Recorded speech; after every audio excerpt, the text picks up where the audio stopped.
Well, today is the first day of Hispanic Heritage Month, a way to recognize the importance of Hispanic culture. So joining us now is Judge Phil Chavez with more on this. And Judge, thanks for making time. We know the Hispanic culture is an important part of the fabric of Milwaukee. Is that what you're celebrating here? Oh, absolutely. And thank you for having me, by the way. It's there's such a strong community of Hispanic culture in the city of Milwaukee, in the state of Wisconsin, frankly, in the entire country of the United States.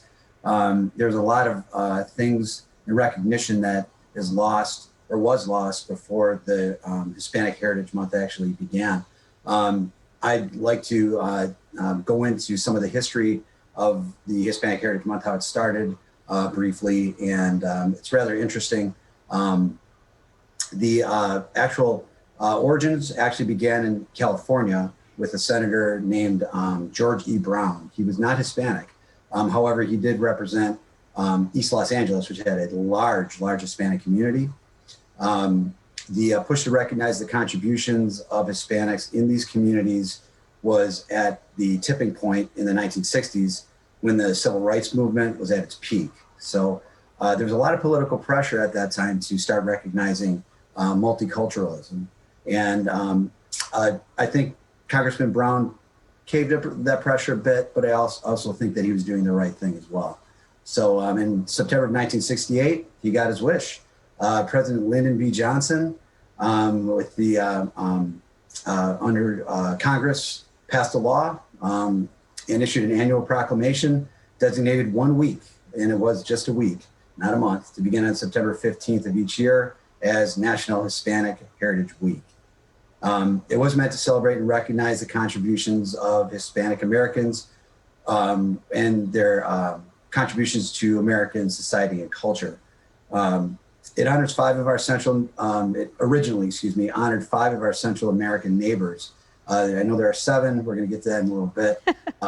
Costa Rica, El Salvador, Guatemala, Honduras, and Nicaragua. And of course, Mexico, which is part of North America. The reason that it was September 15th was to celebrate the anniversaries of independence of these countries. The 5 I mentioned in Central America on September 15th, and Mexico, September 16th. Not Cinco de Mayo, not the Independence Day of Mexico, but we'll talk about that on another show. Left out were 2 countries, interestingly enough. Belize, who had not gained independence from Great Britain, which is amazing, in 1968. It didn't, not until 1981 did they actually gain their independence from Great Britain, which is just an amazing fact. And Panama was not a part of the celebration. There was a lot of contentious relations at that time. In the 60s, that was due to the Panama Canal Zone, where a lot of Panamanians felt that the U.S., instead of an agreement for the Panama Canal, became more of an occupation in that zone. So there's a lot of contentious feelings and thoughts.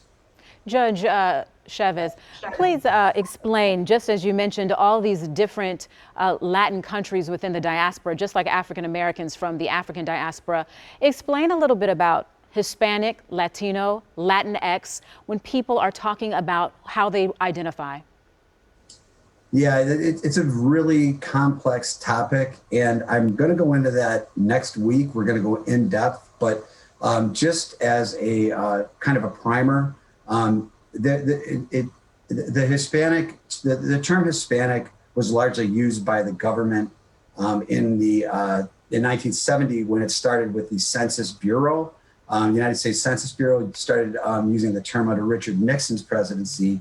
They started using the term Hispanic. Before that, the Hispanics, Latinos, Latinx, however you want to categorize, were considered white. If you were Italian or Irish or Mexican, you would, before 1970, you'd check white. There was nothing for Hispanic, Mexican, or any type of Latino culture. Well, you know what? We can go on, and you're going to come back next week and help us more. And my eyes have been opened. So, Judge Chavez, thank you so much for joining us today. And again, we look forward to seeing you next week as well. Thank you for having me. Appreciate it.